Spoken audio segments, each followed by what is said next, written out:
হয়। ঠিক আছে, তো জানা গেল ফিলিং কিভাবে জেনারেট হয়।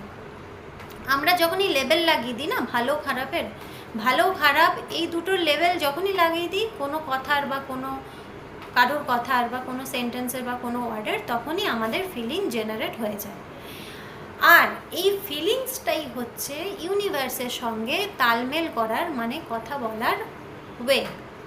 মানে ফিলিংসটাই হচ্ছে ইউনিভার্সের সঙ্গে কথা বলার ভাষা। কি একটা হচ্ছে ফিলিংস, আরেকটা হচ্ছে চিত্র মানে ইমাজিনেশন, আর হচ্ছে রিপিটেশন, এই তিনটে। ঠিক আছে, তো কোনোটাই বিনা ফিলিংসে হবে না, ফিলিংসটাই হচ্ছে আসল।